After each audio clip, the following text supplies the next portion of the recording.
In most people's eyes, it's just a carton of milk. But for him, it's the key to breaking out of prison. After tearing off the milk carton's outer packaging, a thin layer of wax paper is revealed. Mike carefully peels it off and cleans it. Whenever he goes out, he discreetly sticks this wax paper onto the cell door's keypad lock. This way, when the prison guard enters the code, their fingerprints are left on the 4 buttons. He just needs to remove the wax paper and observe the positions of those 4 keys to deduce the 24 possible combinations. Then it's simply a matter of trying each one. The problem is, how can he access the keypad lock? Mike crumples up some toilet paper, squeezes toothpaste into it, and makes several small, sticky balls which he wraps in paper to form one large, sticky wad. When the guard unlocks his handcuffs that day, he secretly wedges this wad into the keyhole of the cell door's small window. Even if the guard locks the window, he can easily push it open. After that, he just needs to reach through the window and try the codes one by one. At most, it will only take 24 attempts to succeed. However, to avoid the surveillance cameras, he must know the guard's routine in advance. Mike listens to the sound of doors opening and closing to determine when the guard leaves. Every afternoon, after escorting him back to his cell, the guard goes to chat, leaving the surveillance room unmanned for up to 7 minutes. That's his window of opportunity. What should he do after escaping the cell? Don't underestimate Mike. He knows that a successful prison break requires 3 key elements: familiarity with the prison's routines, knowledge of the internal layout, and outside support. He has already mastered the first 2.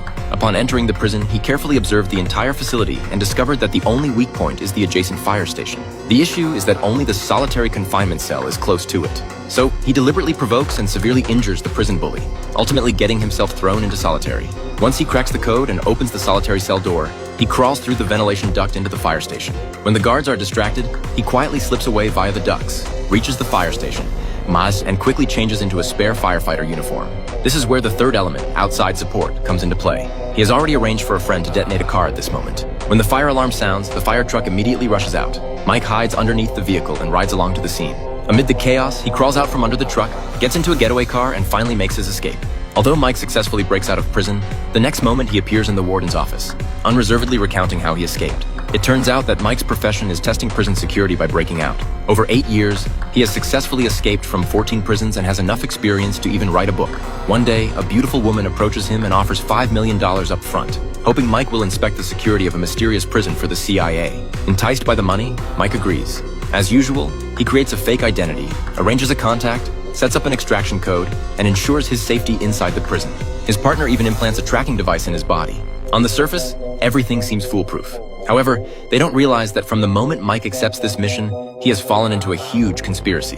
As soon as Mike steps out the door, a group of men forcibly drags him into a car. They scan his entire body with a metal detector, cut open his arm with a knife to remove the tracker, and inject him with an anesthetic, instantly rendering him unconscious. When Mike opens his eyes again, he finds himself in an unfamiliar prison. What he sees shocks him.